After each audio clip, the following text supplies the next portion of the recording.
So hi everyone and welcome to this video. आज के इस वीडियो में हम डिस्कस करने वाले कोडशेफ स्टार्टर्स 44 का problem at least and at most. Also before moving on, make sure you like the video and subscribe to the channel for more such videos. So as always, let's start by understanding the question. There are n hidden integer arrays of length n each. क्या बोला गया है कि हमारे पास n hidden integer arrays हैं, मतलब कि total number of arrays कितने हैं, n है। ठीक है, और नेक्स्ट लाइन में बोला गया कि ऑफ लेंथ n ईच, मतलब कि सभी के सभी n एरेज में n नंबर ऑफ एलिमेंट्स है इंडिविजुअली। ठीक है, length equals to n each. ठीक है, you are given the max values of each of this n arrays. हमें क्या दिया गया है, फॉर ऑल n एरेज हमें क्या दिया गया है, इसकी मैक्स वैल्यूज दी गई है। ठीक है, max is MEX। Max values क्या होती है, अगर आपको कोई एक एरे दिया गया है और पूछा गया है कि इस एरे की मैक्स वैल्यू क्या है, so max value is basically the smallest non negative integer which is not present in the array. Non negative integer का मतलब क्या हुआ, 0 1 2 3 एंड सो ऑन, और स्मॉलेस्ट हमें फाइंड करना है। तो हम क्या करते हैं, अगर एरे दिया गया है तो 0 1 2 3 ऐसे स्टार्ट करते हैं और जो भी फर्स्ट इंटीजर जो एरे में प्रेजेंट नहीं होगा वही उस एरे की मैक्स वैल्यू हो जाएगी। फॉर एग्जाम्पल एरे है 0 1 और 5, तो इसकी मैक्स वैल्यू क्या हो गई, 0 भी प्रेजेंट है 1 भी प्रेजेंट है लेकिन 2 प्रेजेंट नहीं है, तो इसकी मैक्स वैल्यू हो गई 2। कोई एक एरे है 1 2 3, तो इसकी मैक्स वैल्यू क्या हो गई 0, बिकॉज 0 ही प्रेजेंट नहीं है। Smallest non negative integer which is not present in the array. Ashish likes lower bounds and Kryptonix likes upper bounds. So for each I from 0 to n-1 find. अब ऊपर story दी गई है, next line में बोला गया है कि for each I from 0 to n-1 find, and फिर 2 पॉइंट्स दिए गए हैं, मतलब कि for all I from 0 to n-1 find first point the least possible number of occurrences of I across all the arrays. Least number of occurrences of I across all the arrays. देखो n number of arrays है, सभी में n number of elements है, total n square elements हो सकते हैं। तो इसमें मिनिमम i कितनी बार आएगा, मिनिमम, बिकॉज हमें सभी एरेस की मैक्स वैल्यू दी गई है, तो उसकी वजह से एरे के एलिमेंट्स पे कुछ कंस्ट्रेंट्स पड़ेंगे, तो उसकी वजह से हमें मिनिमम i कभी ना कभी रिक्वायर्ड होगा। तो पूछा गया है कि मिनिमम i कितनी बार रिक्वायर्ड होगा। ठीक है, लेट्स सपोज हम i इक्वल टू 5 की बात कर रहे हैं, तो depending upon max values of each array i equal to 5 minimum कितनी बार अकर करेगा out of all the n square elements. ठीक है, और सेकेंड चीज क्या फाइंड करनी है, the most possible number of occurrences of i across all the arrays. Again depending upon the constraints, सभी एरेज की मैक्स वैल्यू दी गई है। ठीक है, हमें n स्क्वायर के n स्क्वायर सारे एलिमेंट्स नहीं दी गए हैं, सिर्फ सभी एरेज की मैक्स वैल्यू दी गई है, इसीलिए हिडन एरे बोला गया है यहाँ पे, क्योंकि हमें एरे एलिमेंट्स नहीं पता। तो डिपेंडिंग अपॉन वो कंस्ट्रेंट्स, मैक्सिमम टाइम्स अगर हम डिफरेंट कॉन्फ़िगरेशंस ऑफ एरे देखें जो कि हमारे मैक्स वैल्यू के कंस्ट्रेंट्स को सेटिस्फाई करे, तो मैक्सिमम हम i को कितनी बार अकर करवा सकते हैं। ठीक है, तो ये हमें for all i from 0 to n-1 minimum occurrence और मैक्सिमम अकरेंस ऑफ i बताना है। ठीक है, note that these values must be computed independently, that is it is allowed to choose different configuration of arrays to attempt mean or max the number of occurrences of different integers। ठीक है, last paragraph में क्या बोला गया है, second last में, कि ये जो हम i equal to 0 to n-1 के लिए मीन और मैक्स कैलकुलेट कर रहे हैं, तो हम जो n एरेज के n एलिमेंट्स अज्यूम करेंगे वो हम सभी i के लिए जब कैलकुलेट करेंगे तो अलग अलग अज्यूम कर सकते हैं, मतलब कि हमें इंडिविजुअली इंडिपेंडेंटली एक दूसरे के काउंट करना है कि मिनिमम और मैक्सिमम occurrences ऑफ i कितनी होगी, विच satisfies the condition of the max values of the array. ठीक है, और फिर डेफिनेशन ऑफ मैक्स दी गई है, मैक्स वैल्यू, वो तो मैंने आपको यहाँ पे बता ही दिया। ठीक है, तो हमें n एरेज दिया गया है, हमें n दिया गया होगा। इनपुट देख लेते हैं, इनपुट किस तरह से है। इनपुट में फर्स्ट लाइन में नंबर ऑफ टेस्ट केसेस, फिर सभी टेस्ट केस में फर्स्ट लाइन में है n, that is number of elements, and next line में है ai, मतलब कि एरे i। ये क्या डिनोट करेगा, इसमें n एलिमेंट्स होंगे, ये सभी एरे की मैक्स वैल्यू डिनोट करेगा। ठीक है, from first array second array up to nth array, उनकी मैक्स वैल्यू क्या है वो डिनोट करेगा। सो हमें क्या बताना है, for each individual test case हमें n की वैल्यू दी गई होगी, तो हमें 0 से लेके n-1 सभी इंटीजर्स के लिए उनकी मैक्सिमम और मिनिमम अकरेंसेस क्या हो सकती है across all the arrays, where each array is of size n individually and satisfying the max constraints which are given here, ये बताना है। ठीक है, सो आई होप आपको क्वेश्चन क्लियर है। अब इसके कंसेप्ट इम्प्लीमेंटेशन पे मूव करते हैं। Now before moving on to the concept part, I would like to tell you about Newton School. Newton School एक ऑनलाइन एडटेक कंपनी है जो कि फुल स्टैक डेवलपमेंट के कोर्सेज प्रोवाइड करती है। After enrolling here you can become a rockstar developer and secure a job eight top product based companies. Also best part ये है कि यहाँ पे पे आफ्टर प्लेसमेंट प्रोग्राम है, मतलब कि आपको 5 LPA या उससे ज़्यादा का प्लेसमेंट ना मिलने तक कोई भी फीस पे नहीं करनी। So make sure if you want to become a rockstar developer you go in the description and register yourself at the link which is given there.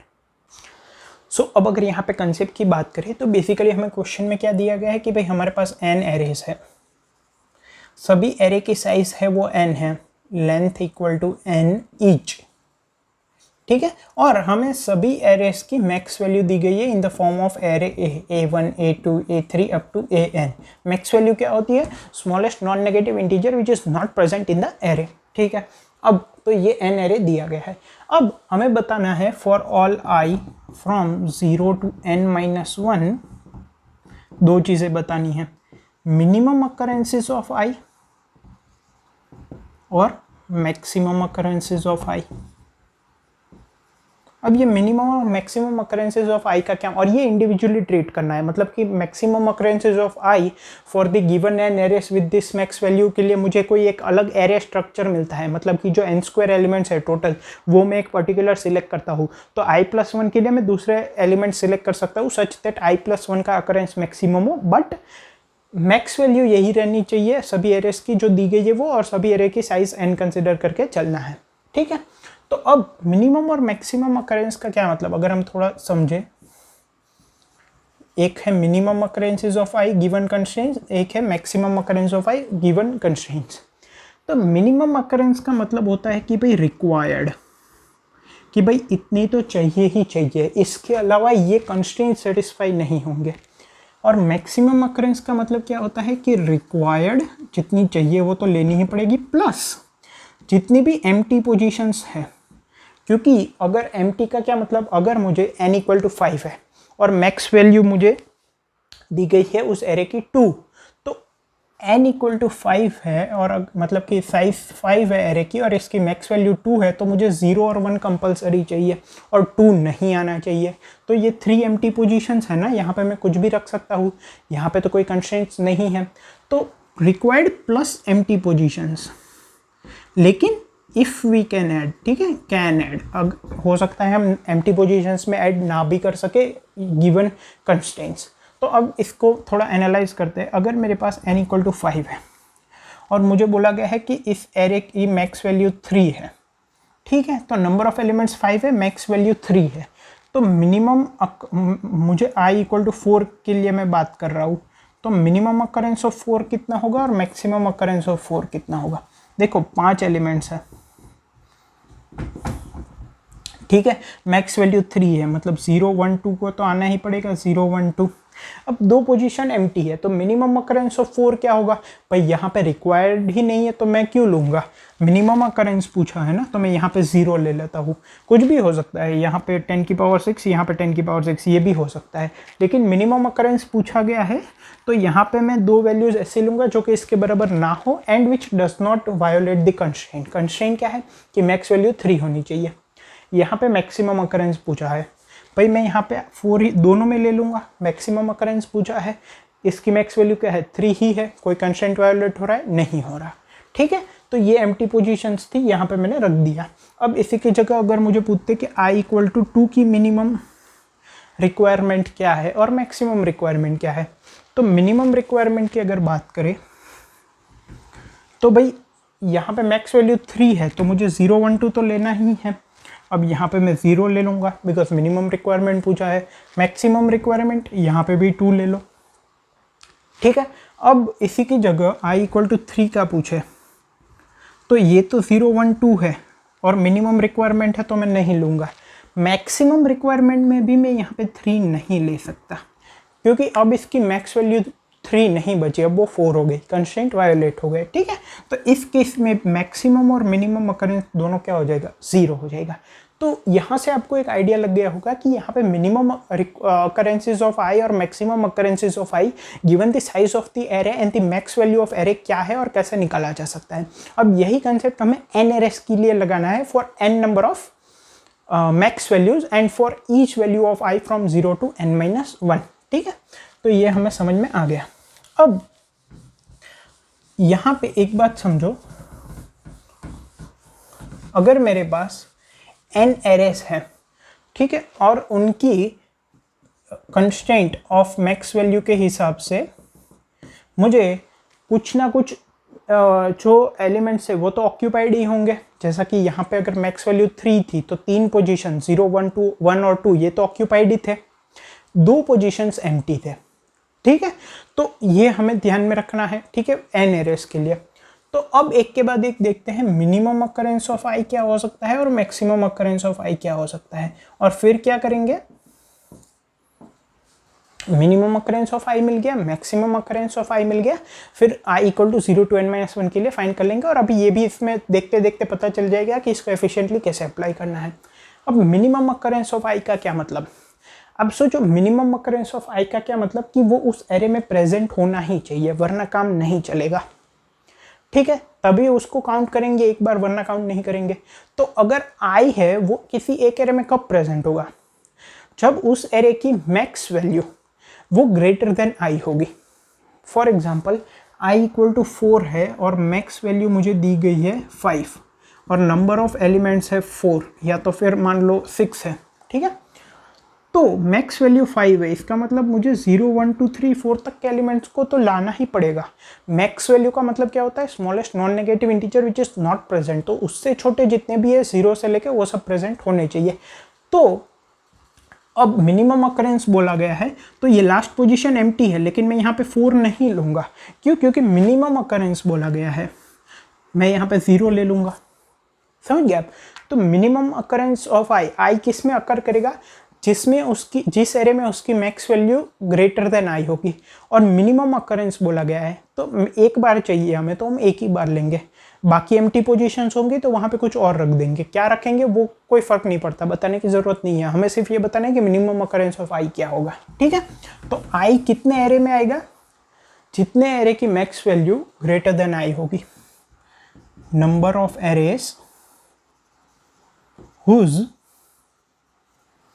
Max value जो कि ए से डिनोट की गई है is greater than आई। ठीक है, ये हो गया। अब मैक्स अकरेंस ऑफ आई क्या होगा,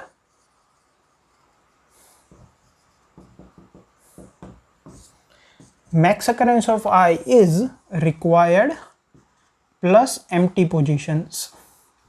अगेन रिक्वायर्ड क्या होगा, नंबर ऑफ एरेज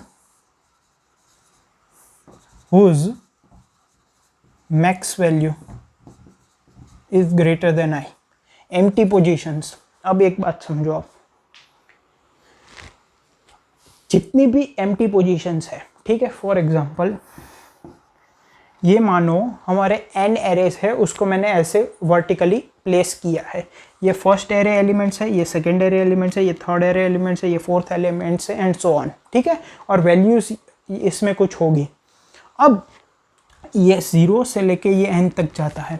ठीक है, इस तरह से यहाँ से यहाँ वैल्यू बढ़ती है। तो इसकी मान लो मैक्स वैल्यू j है फर्स्ट की, तो j-1 तक के एलिमेंट्स को तो फिल करना ही पड़ेगा, बाकी के एम्प्टी रह जाएंगे। इसकी मैक्स वैल्यू यहाँ पे कहीं पे है तो इसके ऊपर वाले सभी एलिमेंट्स फिल होंगे। इसकी मैक्स वैल्यू यहाँ कहीं पे है तो उसके ऊपर वाले सभी एलिमेंट्स ऑक्यूपाई होंगे ही होंगे, तभी उसकी मैक्स वैल्यू उसके बराबर होगी। Similarly for this 2 arrays. हो गया। अब ये एम्प्टी पोजीशंस की हम बात कर रहे हैं, तो टोटल एम्प्टी पोजीशंस हमें पता चल सकता है इजीली। कैसे पता चल सकता है कि भाई मान लो किसी एरे की मैक्स वैल्यू है j, तो उसमें 0 से लेके j-1 के एलिमेंट्स को तो प्रेजेंट होना ही चाहिए। इसका मतलब टोटल j एलिमेंट्स को तो प्रेजेंट होना ही चाहिए। तो एम्प्टी पोजीशंस कितनी हो गई, n-j। ठीक है, तो total number of empty positions भी हमें पता चल सकती है। तो जितनी भी एम्प्टी पोजीशंस है सब पे रख दो, क्या फ़र्क पड़ता है। लेकिन हम सब में नहीं रख सकते, हम एक में नहीं रख सकते। किस में नहीं रख सकते? हम जो भी ऐसे एरेस है जिनकी मैक्स वैल्यू ही आई है उसमें नहीं रख सकते। फॉर एग्जांपल अगर n इक्वल टू 5 है, इसकी मैक्स वैल्यू है 3 और मुझे पूछा जाए कि i इक्वल टू 3 कितनी बार आएगा मैक्सिमम, तो भाई 5 एलिमेंट्स है, इसकी मैक्स वैल्यू है 3, मतलब 0 1 2 तो प्रेजेंट होना ही चाहिए। अब मैं यहाँ पे 3 नहीं रख सकता वरना इसकी मैक्स वैल्यू 4 हो जाएगी। मैक्स वैल्यू 3 का मतलब ही ये है कि 3 is the smallest non negative integer which is not present in the array. तो मैं यहाँ पे कुछ भी ले लूँ, मैं 3 को नहीं ले सकता। ठीक है, तो इसका मतलब क्या हो गया कि ऑल एम्प्टी पोजीशंस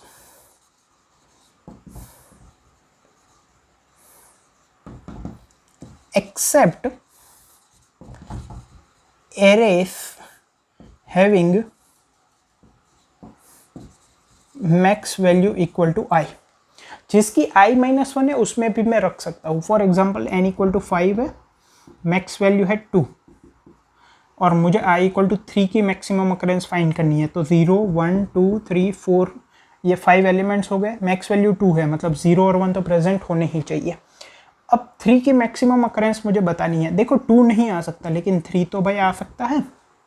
ठीक है, सिमिलरली ये क्या हो गया, मैक्स वैल्यू अगर i-1 है तो i की कितनी मैक्सिमम अकरेंस होगी वो। सिमिलरली अगर मैक्स वैल्यू i+1 है तो भी i की मैक्सिमम अकरेंसेस सभी एम्प्टी पोजीशन में हम फिल कर सकते हैं। फॉर एग्जांपल मैक्स वैल्यू है 4 या तो फिर 3 और पूछा गया है कि i इक्वल टू 2 की मैक्सिमम अकरेंसेस क्या होगी। तो मैक्स वैल्यू 3 है, इसका मतलब 0 1 और 2 तो मुझे चाहिए ही, और बाकी में भी 2 रख दो, क्या फ़र्क पड़ता है, इसकी भी मैक्स वैल्यू 3 ही रहेगी। तो all empty positions except arrays having max equal to I. ठीक है, तो ये हमें पता चल गया, ये भी पता चल गया। अब इसको एफिशिएंटली इंप्लीमेंट कैसे करेंगे, यहाँ पे थोड़ा आइडिया देता हूँ, फिर हम पूरा इंप्लीमेंटेशन भी देखेंगे, लेकिन यहाँ पे आइडिया देते देता हूँ जिससे कि वो क्लियर हो जाएगा। देखो arrays whose max value is greater than i, मतलब i+1 से लेके n तक जितने भी एरेज है वो मुझे चाहिए। अगर मुझे एक ही स्टेप में चाहिए, क्यों? क्योंकि मुझे i इक्वल टू 0 से लेके n-1 तक क्वेरीज आंसर करनी है। अगर मैं सभी में बिग O ऑफ n लगाने लगा तो n² हो जाएगा टाइम कॉम्प्लेक्सिटी। तो एक ही स्टेप में चाहिए। एक स्टेप में कैसे मिलेगा? सफिक्स सम से। अगर मैं एरे की काउंटिंग जो है फॉर ईच मैक्स वैल्यू वो स्टोर करके रखूँ और मैं उस हिसाब से सफिक्स सम ले लूँ, ठीक है, तो मुझे सफिक्स ऑफ i+1 क्या डिनोट करेगा कि i+1 से लेके n तक मैक्स वैल्यू हो ऐसे कितने एरेस है, तो वो एक ही स्टेप में मिल जाएगा। सिमिलरली ये भी मिल जाएगा। अब यहाँ पे all empty positions except arrays having max equal to I. तो जैसा कि हमने सफिक्स लिया किस में, नंबर ऑफ एरेस में, सिमिलरली हम पोजीशन वाइज भी सफिक्स ले सकते हैं। फॉर एग्जांपल सफिक्स और प्रीफिक्स, क्यों? क्योंकि except max equal to I है, तो max equal to 0 to i-1 मतलब कि max less than equal to i-1 और max greater than equal to i+1। तो i+1 से लेके n तक का जो होगा वो सफिक्स सम से निकलेगा और 0 से लेके i-1 तक का होगा वो प्रीफिक्स सम से निकलेगा। Prefix sum of what? मैं क्या करूँगा, मैं प्रीफिक्स और सफिक्स सम स्टोर कर लूँगा of number of positions which are occupied, जो कि रिक्वायर्ड है। फॉर एग्जाम्पल अगर किसी की मैक्स वैल्यू 5 है तो उसमें 4 पोजीशंस तो कंपलसरी, 5 पोजीशंस तो कंपलसरी ऑक्यूपाई हो ही जाएंगे, 0 1 2 3 4, तभी उसकी मैक्स वैल्यू 5 होगी। फिर बाकी पोजीशंस पे हमें डिसाइड करना है, तो मैं प्रीफिक्स और सफिक्स हम ले लूँगा of number of positions occupied. फिर हम क्या करेंगे, टोटल में से माइनस कर देंगे तो हमें नंबर ऑफ एम्प्टी पोजीशंस मिल जाएंगे। ठीक है, ओके। तो अब ये हो गया यहाँ पे कंसेप्ट। आई होप आपको क्लियर है, थोड़ा बहुत डाउट बचा होगा, अभी इम्प्लीमेंटेशन देखते हैं वो भी क्लियर हो जाएगा। अब अगर इम्प्लीमेंटेशन की बात करें तो जैसा कि हमने कंसेप्ट में देखा था, हमें चाहिए सफिक्स काउंट ऑफ एरेस। ठीक है, कि कितने एरे, अगर हम i+1 की बात करें, सफिक्स ऑफ i+1, तो हमें काउंट ऑफ एरेस मिलना चाहिए whose max value is from i+1 to n, वो एक ही स्टेप में मिलना चाहिए। और क्या चाहिए, अगर हम प्रीफिक्स ऑफ i-1 निकाले, prefix of number of elements, वो तो था काउंट ऑफ एरेस, फिर एक है नंबर ऑफ एलिमेंट्स, तो वो क्या होना चाहिए, 0 से लेके i-1 तक जितने भी एरेस में 0 से लेके i-1 तक मैक्स वैल्यूज है, तो उनकी वजह से जो भी पोजीशंस कंपलसरी ऑक्यूपाई करनी पड़ी है उनका sum, similarly for suffix number of elements, suffix of i+1 क्या हमें देना चाहिए कि 0 से i+1 से लेके n तक जितने भी मैक्स वैल्यूज है अमंग गिवन एरेज, उनकी वजह से जितनी पोजीशंस कंपलसरी हमें ऑक्यूपाई करनी पड़ेगी वो, ठीक है। तो वो हम टोटल में से माइनस करेंगे तो हमें हमारा आंसर मिल जाएगा। अब यहाँ पे मैं कुछ चीज़ें लेता हूँ। एक है सी क्या डिनोट कर रहा है, ये सिंपली डिनोट करेगा काउंट, सी ऑफ आई क्या डिनोट करेगा, count of arrays whose max value is i, ठीक है।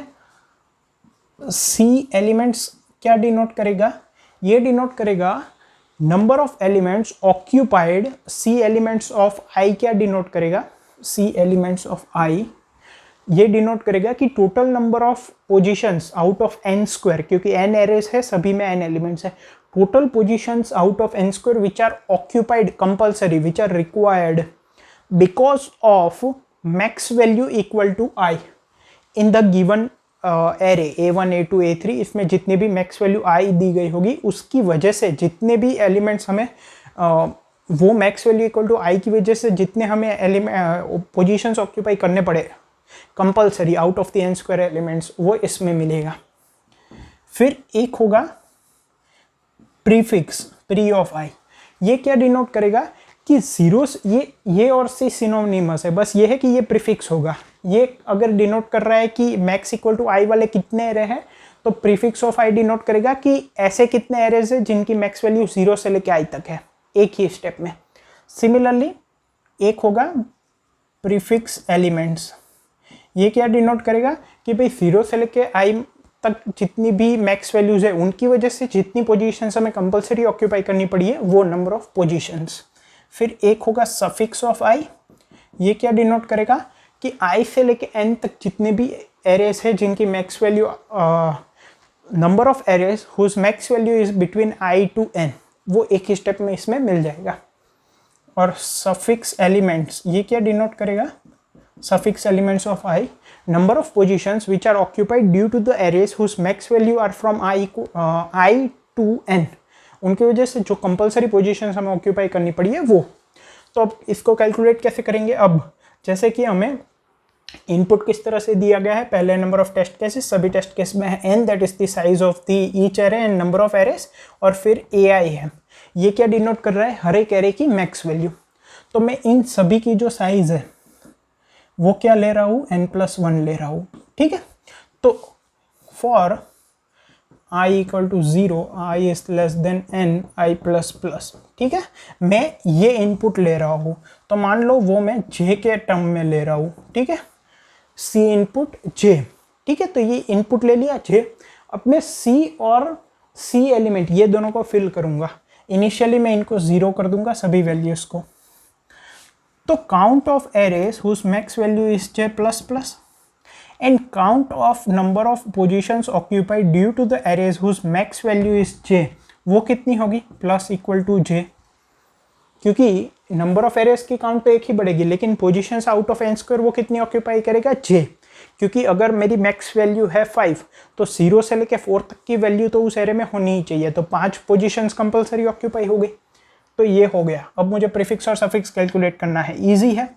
Pre of 0 equal to c of 0 for i equal to 1, i less than n, i plus plus, prefix of i equal to prefix of i minus 1 plus c of i, ठीक है। ये similar procedure repeat होगी prefix elements के लिए, जिसमें कि सी elements हम use करेंगे, ठीक है। अब सफिक्स कैसे कैलकुलेट होगा, suffix of n-1 equal to c of n-1 for i equal to n-2, i is greater than equal to 0, i minus minus, suffix of i equal to suffix of i plus 1 plus c of i।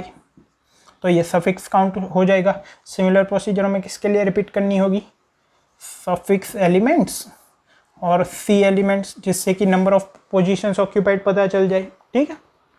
अब दो चीज़ें हैं, minimum occurrence of I, maximum occurrence of I, ठीक है। Minimum occurrence of आई क्या होगा, number of elements number of arrays who are having max value greater than I. तो मैं सिंपली यहाँ पे ये प्रिंट कर सकता हूँ सफिक्स ऑफ आई प्लस 1।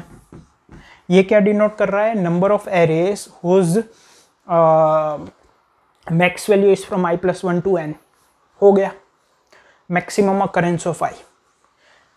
तो मैक्सिमम में हमने क्या बोला था कि रिक्वायर्ड को लेना है और एम्प्टी पोजीशंस को ऐड करना है, लेकिन एम्प्टी पोजीशंस में भी कहाँ पे, जहाँ पे हम ऐड कर सकते हैं।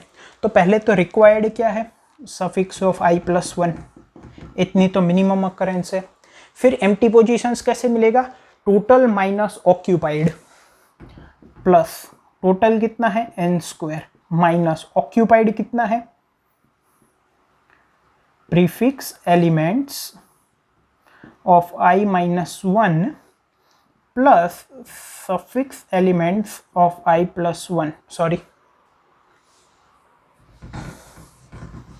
ये टोटल एलिमेंट्स है माइनस ऑक्यूपाइड, उससे मुझे एम्प्टी मिल जाएगा। तो minus prefix elements of I minus 1, 0 से लेके आई माइनस 1 तक मैक्स वैल्यू हो ऐसे एरे की वजह से कितनी पोजीशंस कंपलसरी ऑक्यूपाई हुई है वो, क्योंकि हम उनमें ही उन एम्प्टी पोजीशंस, उन एरेस में हम आई को ऐड नहीं कर सकते जिनकी खुद की मैक्स वैल्यू आई हो।